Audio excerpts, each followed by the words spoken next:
हाँ, आज मुझे बात करनी है आप लोगों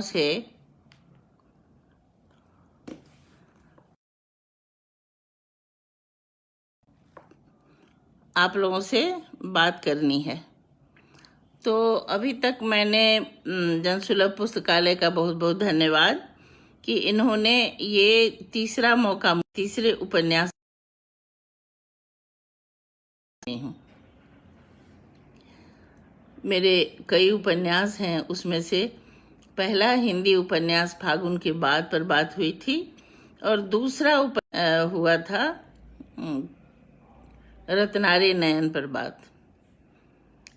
तीसरा उपन्यास है सीमांत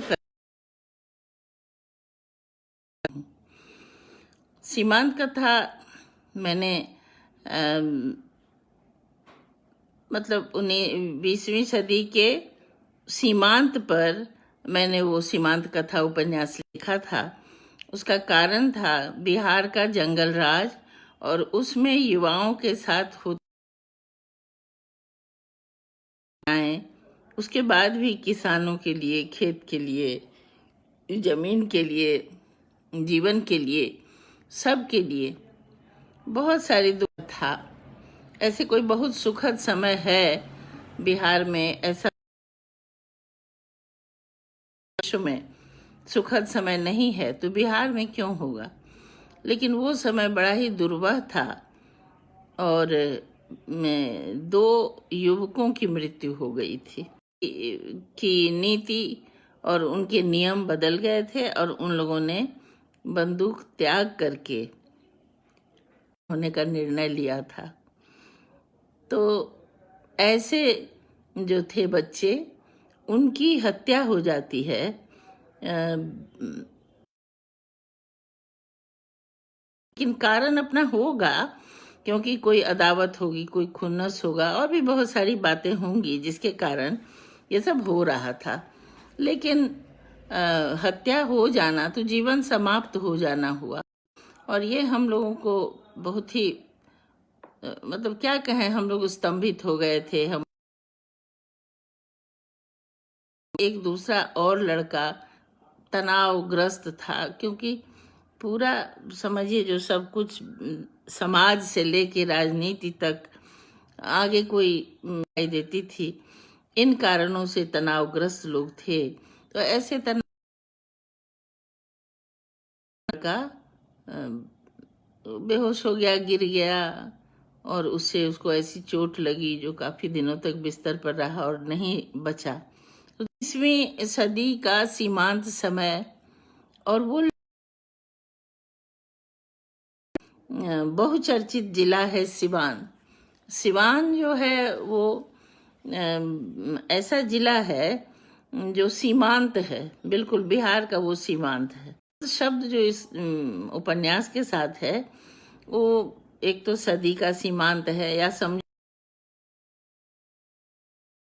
का वो सीमांत था और दूसरा सहस्राब्दी का भी सीमांत था, क्योंकि 2000 वर्ष बीत गए इस ईस्वी सन। और सबसे बड़ी बात कि वो बिहार के सीमांत जिले की घटना थी। तो इसीलिए मैंने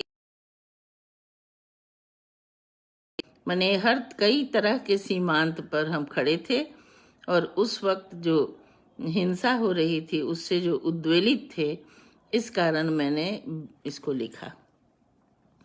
कई उपन्यास को बहुत उनको तैयारियों के साथ लिखा, या जो राजनीतिक और सामाजिक उपन्यास हैं वो सामने सामने देख के ही लिखा, लेकिन वो दिमाग में काम चल रहा था उसका बहुत दिनों से। लेकिन ये जो उपन्यास मैंने लिखा वो उस समय दुर्घटना में मृत्यु, इसको अपने मन में रख करके मैंने इस उपन्यास को लिखा।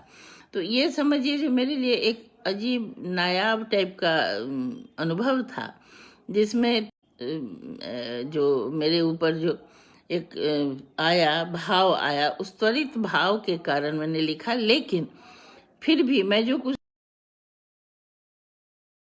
जितना कुछ हमको चाहिए था कहना, उसके लिए हमको कुछ कुछ तो करना था। तो मैंने यहाँ पर उस लड़के से, उन लड़कों से, दोनों लड़कों से जो थे, जैसे जो मारा गया था लड़का, उसकी माँ से मिले, उसके मित्रों से मिले, और उसके डेवलपमेंट और उसके बैकग्राउंड के बारे में जरा ज्यादा, बारे में, उसके गुण के बारे में। तो सबसे बड़ी बात ये थी कि वो आयशा का लड़का, लेकिन वो कवि हृदय था और उसने बहुत सारी कविताएं लिखी, आलेख लिखे थे। वो अपनी संस्कृति से बहुत ही जुड़ा ठाकुर पर उसने भी आलेख लिखा था। जबकि दूसरा जो लड़का था वो तो ड्रामा ग्रुप को ज्वाइन ही कर चुका था, मतलब ड्रामा स्कूल को। तो ये दोनों एक सांस्कृतिक लड़के थे। मैं समझती हूँ कि बिहार का कोई भी व्यक्ति होगा तो संस्कृति उसके रग रग में होगी। लोग भी जब बिहार में आते हैं तो और कुछ मिले न मिले, यहाँ की संस्कृति उन्हें जरूर अपनी ओर आकर्षित करती है, चाहे आप उसको लेते हैं या नकारात्मक, लेकिन बिना लिए वो रह नहीं सकते हैं। तो इसीलिए सांस्कृतिक बुद्धि का लड़का था, संवेदनशील था, और दोनों ही एक खास विचारधारा का था। और उस विचारधारा के लोगों ने अब जो सत्ता बंधु है उसको छोड़ करके मुख्य धारा में शामिल वो हो गया था। ये बड़ा सोचने वाला विषय हमको जान पड़ा कि जिस वक्त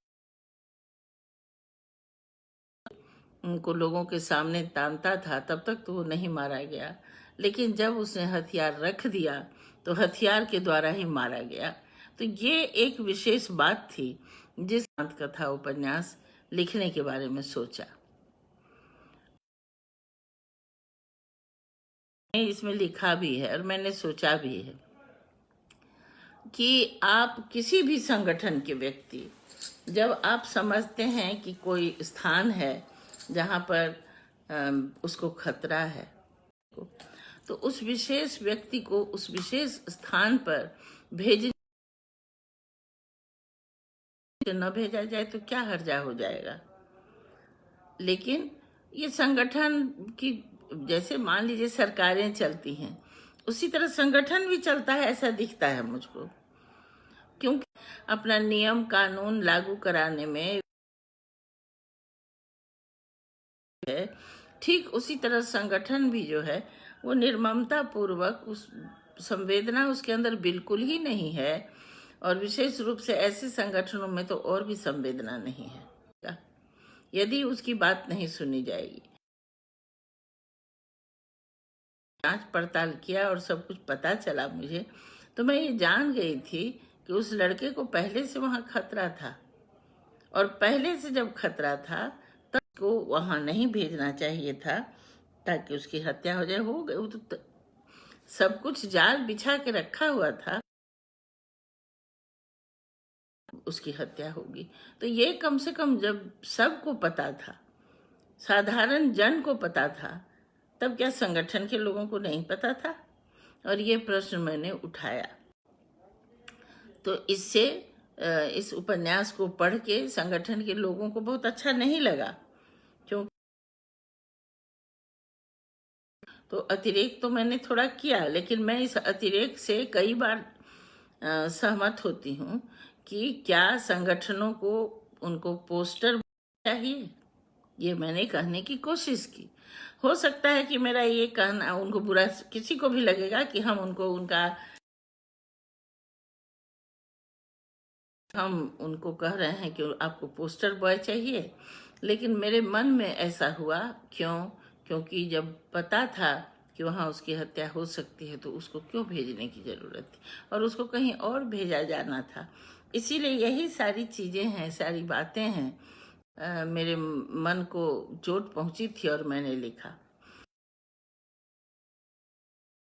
देखिए, कोई भी उसमें, उस उपन्यास को आप पढ़िएगा तो बिहार में और बिहार से बाहर निकले हुए कई स्वनाम धन्य लोगों को कैरेक्टर हैं, लेकिन उन चरित्रों को आज अपना कहा हुआ हो सकता है कि बदल गए हों, क्योंकि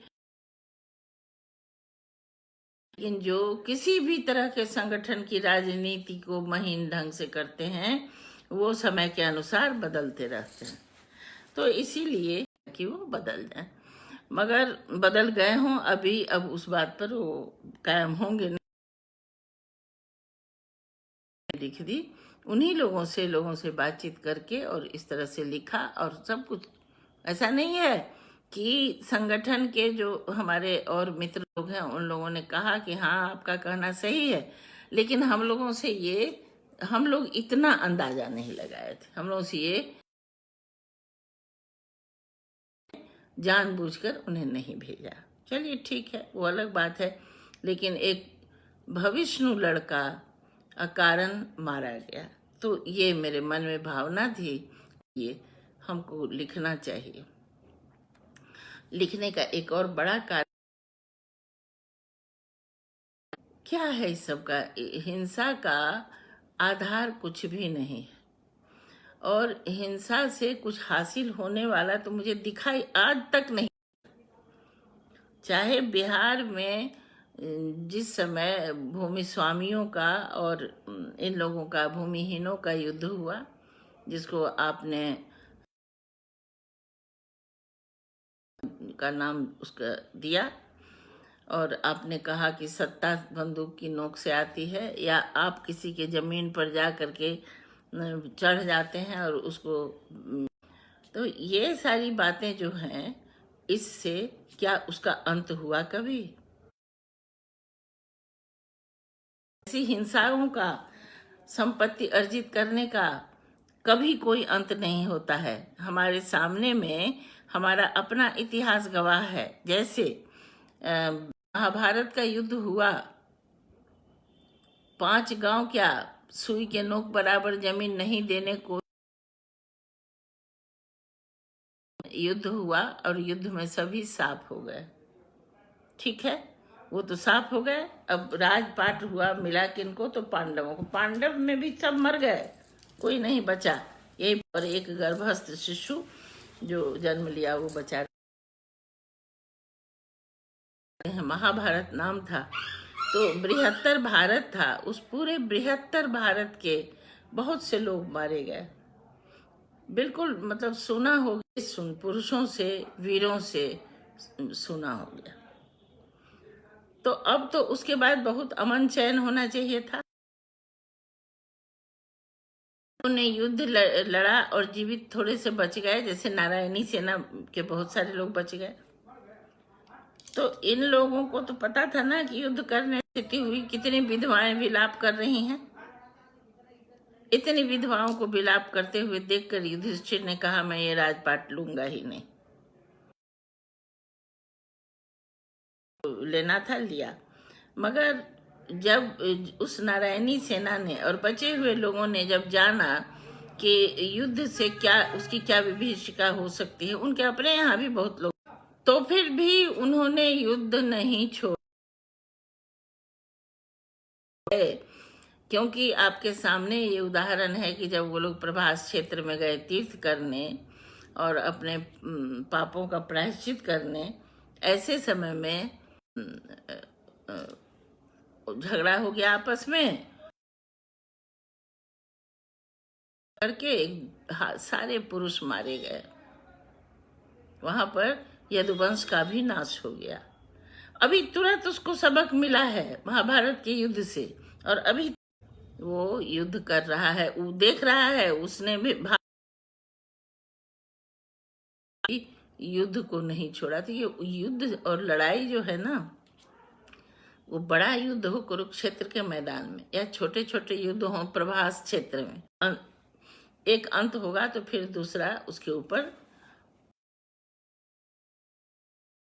स्वभाव है कि वो नहीं, ऐसे समय में जब युद्ध समाप्त नहीं होता है तब उसका यही है अर्थ कि सॉल्यूशन नहीं है। तो इस सॉल्यूशन के लिए क्या करना चाहिए? बहसें होती रही हैं, बिहार में भी हुई हैं, बाहर भी हुई हैं, और इन बहसों में, ये बहसें जो होती रही हैं, इन बहसों का लबोलुबाब यही है कि कोई न कोई शांति पैदा करने के लिए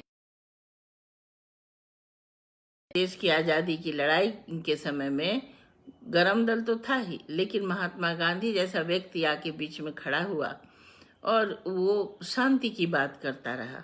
से किसी एक के कारण से नहीं, लेकिन सबों के से अंग्रेज चले गए आपके यहाँ, आपको सत्ता सौंप के गए। ये चाहा कि जो हम शांति की ओर चलें, हम युद्ध की ओर नहीं चलें, हथियार नहीं उठाएं। गांधी ने सोची, लेकिन महात्मा गांधी के सोचने से क्या होता है? कुछ भी नहीं होता है। जो हो रहा है सो आप देख ही रहे हैं। फिर भी सूरज की किरण है, महात्मा गांधी के ही पास है। तो मैं ऐसे भी गांधी के को मानने वाली व्यक्ति हूँ। गांधीवादी परिवार की मेरी जिद है कि गांधीवाद ही है जो दुनिया को जिंदा रख सकती है। ये बात आप अगर कहना चाहते हैं कि सिर्फ गांधी के कहने से नहीं होगा, लेकिन क्या आप स्वभाव, सौहार्द, शांतिपूर्वक नहीं संभाल सकते हैं? अगर नहीं करेंगे तो दुनिया ऐसे ही नष्ट होती रहेगी लगातार। अपना यही सोच है और इसी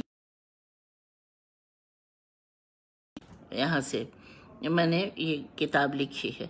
अब इस किताब को जो मैंने लिखा, राकेश बिहारी जी भी आ गए सुनने, बहुत खुशी की बात है। घर हैं, अनीता शर्मा हैं और नारायण जी भी देख रहे हैं गांव से। ये लोग सारे लोग गांधी को जरूर ही मानते हैं। ऐसा नहीं है कि गांधी को मुख्य धारा में आने की सोची। मेरी आशा है और मैं मानती हूँ कि भारतीय प्रायद्वीप में महात्मा गांधी ही सब चीज, तो इसीलिए मैं और वो जो मुंह युद्ध करने की प्रवृत्ति वाला स्वभाव है नहीं लोगों का, तो मैं हमेशा यही कहना चाहती हूँ। और इसीलिए मैंने सीमांत कथा उपन्यास में कई जगह मैंने लिखा है कि गांधी जी ही सबसे बड़े आदर्श हमारे लिए हैं। तो इनका कहना है, अर्पण जी का, कि उपन्यास का अंश भी पढ़िए। तो देखिए, कुछ भी ये मुझको बताने की जरूरत नहीं है, आप सब पढ़े लिखे लोग हैं। जमीन का सही बंटवारा नहीं, धन का सही, इन सारी जो समस्याएं हैं उसी समस्या के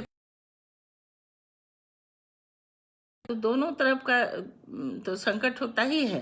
जो अगर जिसके यहाँ से ये समस्या शुरू हुई और जो उस समस्या को सुलझा सकता था, उन दोनों के बीच का ताल से मान लीजिए आप जबरदस्ती कीजिएगा, आप तो उसका वो सॉल्यूशन इसलिए नहीं है कि जो खेत और जमीन जोतने वाले लोग हैं, जो छोटे छोटे मजदूर हैं, वो मालिक नहीं है और आपकी तरह उसके पास दूसरे जो उनको खाने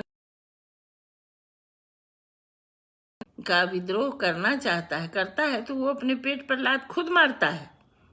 और ऐसी स्थिति में यदि कोई पुलिस तंत्र हो या जैसा भी गुंडा तंत्र हो, गोली चलाएगा, उसको मारेगा, तो उससे तो कोई समाधान नहीं होता है। उस कारण से आप लोगों सबों को पता है कि कारण कुछ शुरू ऐसे हुआ, मगर ये तो बात है ना कि जब कोई चीज तत्व, अवांछित तत्व घुस जाते हैं, तो इसमें भी बहुत सारे अवांछित तत्व घुस गए। जब गांधीवाद में तो सरकार में भी ऐसे तत्व हैं। इन्हीं तत्वों के कारण खाई बढ़ती चली गई, तो न वो समझा पा रहे हैं और न ये समझ पा रहे हैं। ये सारी बातें हुई हैं। तो जड़ कौन है? ही है जमीन के बंटवारा में जो गड़बड़ियां थी, उसी के कारण ये सब शुरू हुआ था। और जमीन का बंटवारा भी मजदूरी का भी जो तौर तरीका था, उसके कारण भी ये सब शुरू हुआ था। तो इसीलिए हम कुछ सुनाएंगे, जैसा कि उन्होंने कहा कि आप अंश सुनाइए, तो अंश मैं सुनाना चाहती हूँ। कहीं पर ये लोग जा आ रहे हैं के है ना, तो इसीलिए इसमें बहुत सारे डायलॉग्स हैं। तो आपस में ये लोग बात कर रहे हैं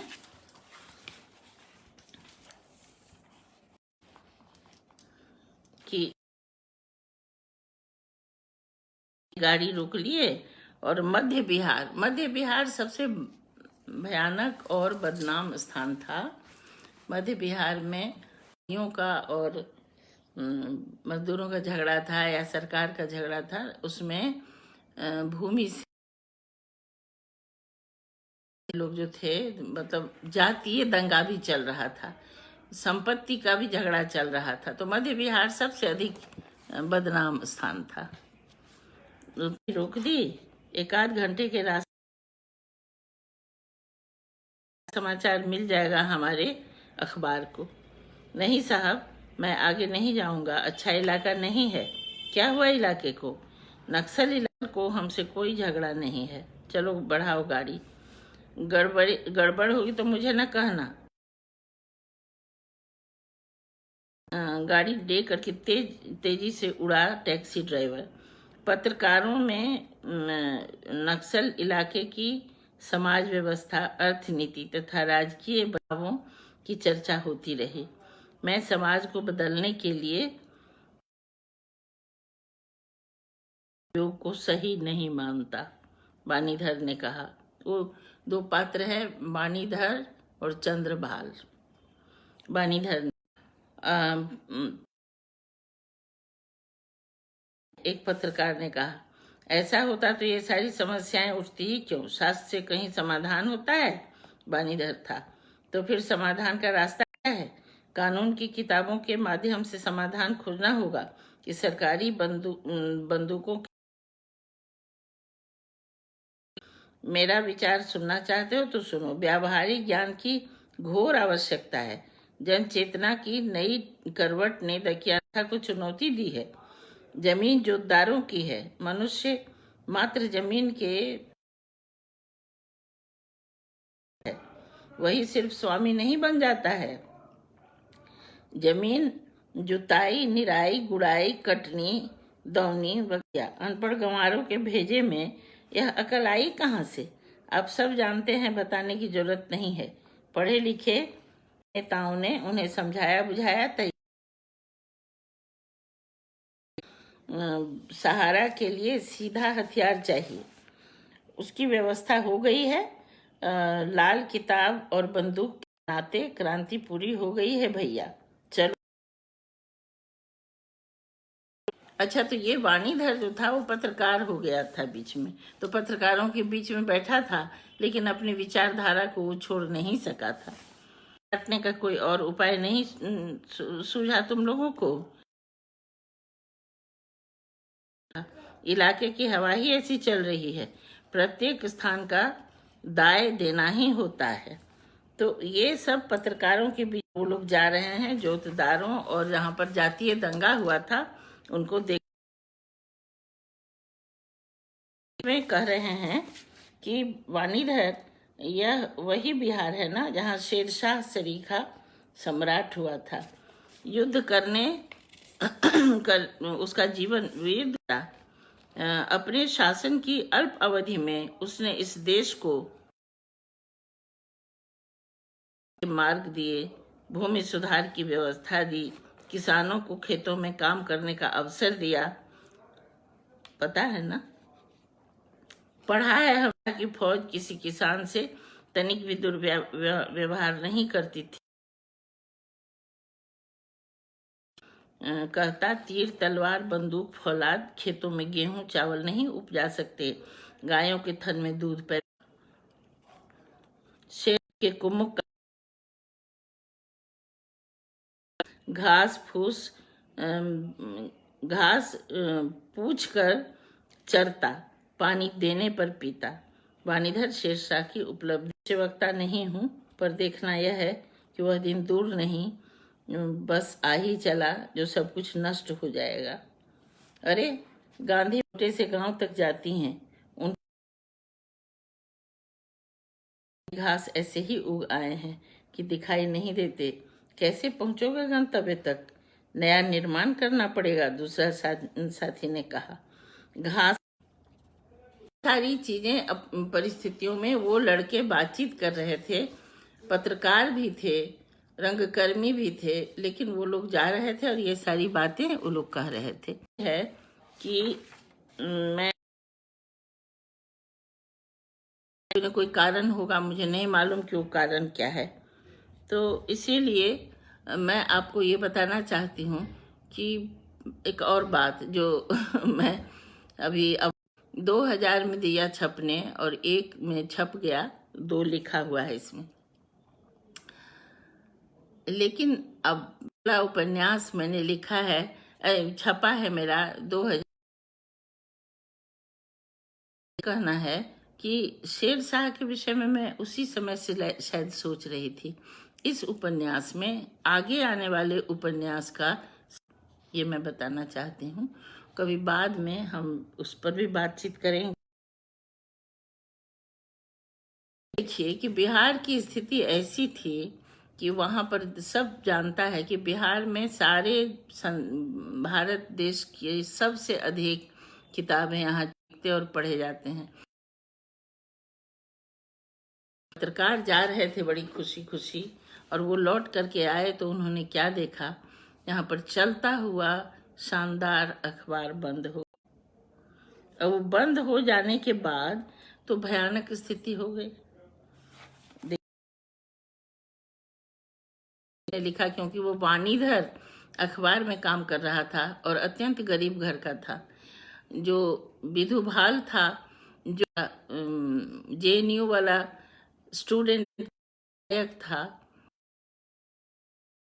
उस गोली मार दी गए स्थान पर उनको वो संपन्न था, उसके पास खेत जमीन, लेकिन वाणीधर संपन्न नहीं था। वो एक अत्यंत बहुत संघर्ष से पढ़ लिख रहा था और नौकरी उसको लगी थी अभी, लेकिन वो नौकरी गई। उस समय कैसा हो गया, अब बिना किसी नोटिस के चली गई। तो ये जो इस उपन्यास में ये भी चर्चा है कि ऐसी जो कोई किसी व्यक्ति के, सब प्राइवेट व्यवस्था है, सरकार से तो आप, और वो रातों रात अखबार बंद करके और चले गए। अब देखिए पूरे शहर में अफरा तफरी मची थी। सोवियत रूस हुआ। अपने को स्वतंत्र कहने वाले, सीना तान कर चलने वाले पत्रकार पूंजीवादी व्यवस्था के बाजार में वैसे ही खो गए जैसे बाजार के बढ़ते पंजों के अंदर रूस की साम्यवादी व्यवस्था बेकार हो गए। जिस समय यहाँ पर नवभारत टाइम्स बंद हुआ था, उस समय बहुत सारे जो के छोटे छोटे लड़के थे, वो लोग निराश होकर के एक आध लोगों ने आत्महत्याएं भी की थी। इसने नहीं किया, इसने 2-4 छोटे छोटे काम पकड़े, नाटक वगैरह करता रहा और नेशनल स्कूल ऑफ ड्रामा में सेलेक्ट भी हो गया।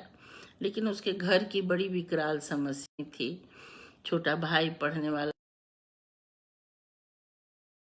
काम दूसरा नहीं था। इस तनाव के कारण उसको माने वो ऐसा हो जाता था कभी कभी कि गिर जाता था, बेहोश हो जाता था, और ऐसी ही स्थिति में ऐसा गिरा कि उसके सिर में ऐसा चोट लगा कि बिस्तर। कहने की ये चेष्टा की है कि हमारा समाज, हमारी राजनीति, सब कुछ दांव पर लगा दिया गया और व्यवस्थाएं थी। आज हम जो हमारे यहाँ पूंजीवादी व्यवस्था, खैर स्थिति चली गई, जहाँ जाना था समाप्त हो गया, सब कुछ पूर्णतया पूंजीवादी फिर से हो रहा है। लेकिन एक समय ऐसा है कि पूंजीवाद कम थे और जिसमें लोग काम कर रहे थे। तो ये सारी चीज़ें जो हैं तो अब हम उसको कुछ लोग मरेंगे ऐसे से पढ़ेंगे आप तो आपको शायद ये लगेगा कि जो कुछ हो रहा है सबका संकेत है, किसी एक ने नहीं।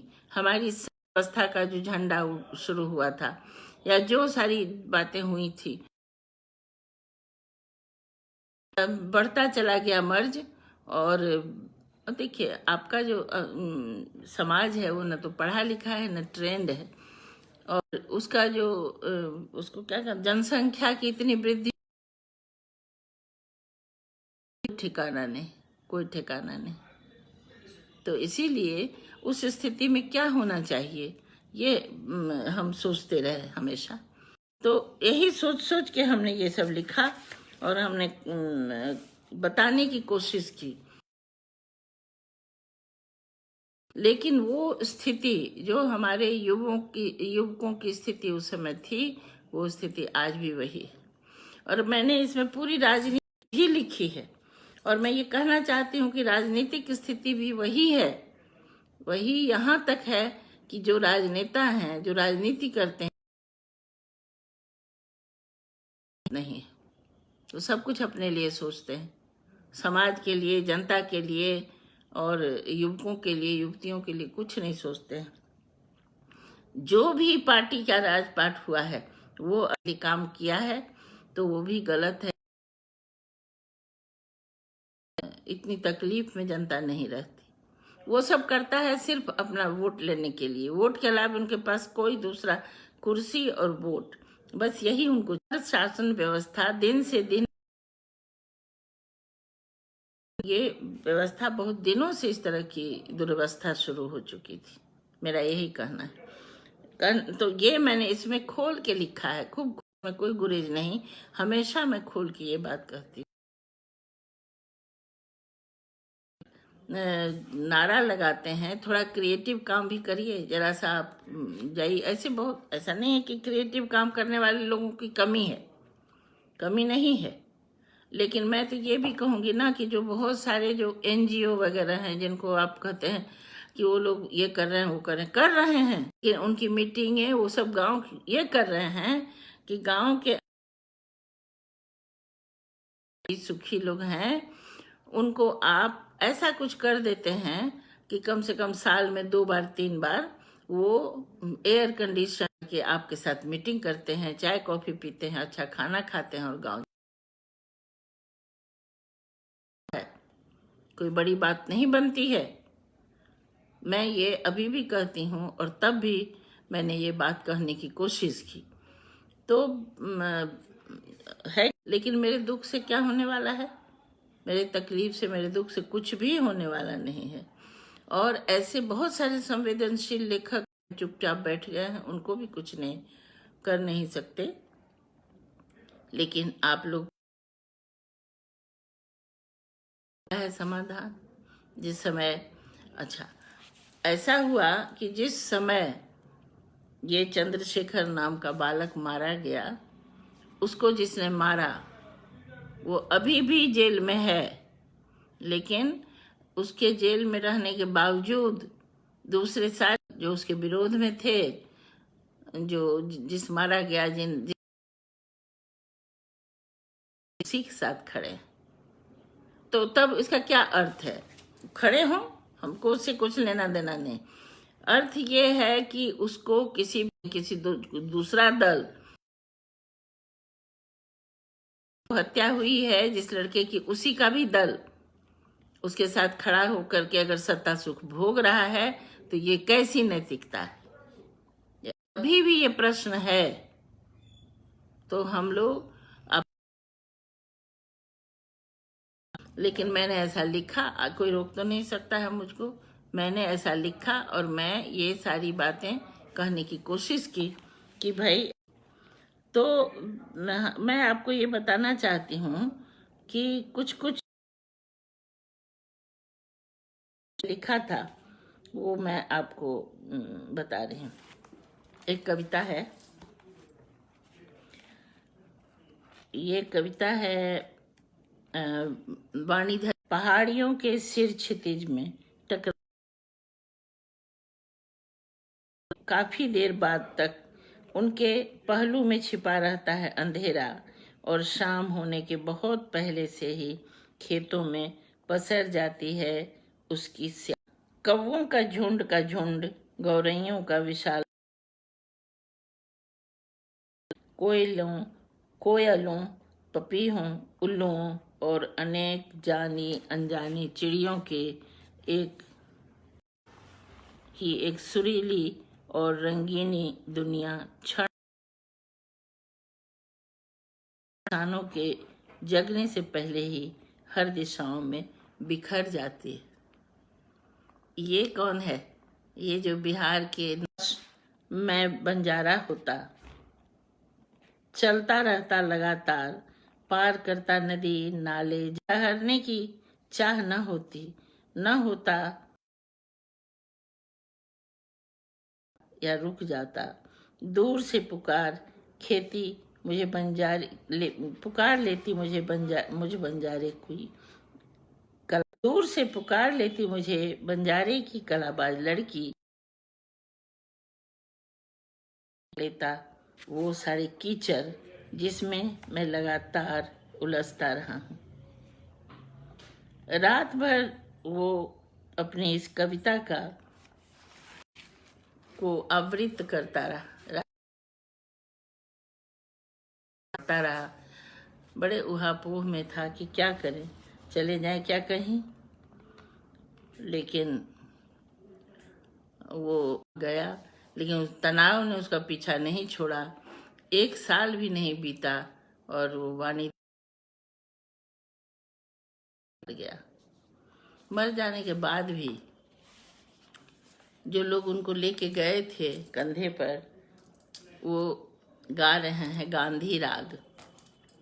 कुमार को मैंने लिखा है खोज करके, कुमार गंधर्व का गांधी राग का ये विशेष गीत। तुम धीर हो रे संजीवन भारत की विराट, तुम में सब रूप, एक ही पथ, एक मंत्र, समता साकार, अनुगामी, अंतर एकाकी, गीतों के आधार। हुआ यह गीत नाद में परिवर्तित हो गया, क्योंकि वो बातचीत करता हुआ जा रहा था। जाते जाते उसने कहा, चाहता हूँ।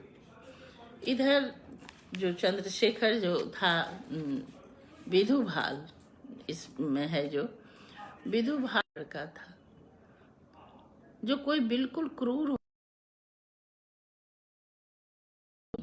वो कभी प्रेम नहीं कर सकता है। वो कोमल हृदय का व्यक्ति था, माँ का एक ही बेटा, तो अपनी माँ से प्रेम करता था और एक लड़की से भी प्रेम करता था वाला था। तो उसकी हत्या एक बहुत बड़े सपने की हत्या, सामाजिक और क्रांति के सपनों की भी हत्या हुई। ये बहुत ही नितांत हृदय द्रावक। अभी भी वो कुछ कहा नहीं, सिर्फ रोती रही मेरे पास। 2-3 दिन मुलाकात हुई और वो सिर्फ रोती रही। तो इसीलिए उन्होंने कुछ नहीं कहा, लेकिन मैंने कि इसका अंत कैसे होना चाहिए, क्योंकि मेरा मन हमेशा कहता, आज भी कहता है। अब कहे थे अभी जो आपका युग आया है, वो युग मान लीजिए नहीं था, लेकिन सोच सुलझाव का एक रास्ता गांधी के विचार से निकल सकता है। बस यही मैं कहना चाहती, और कोई बात नहीं, जो मेरा अपना सोच है।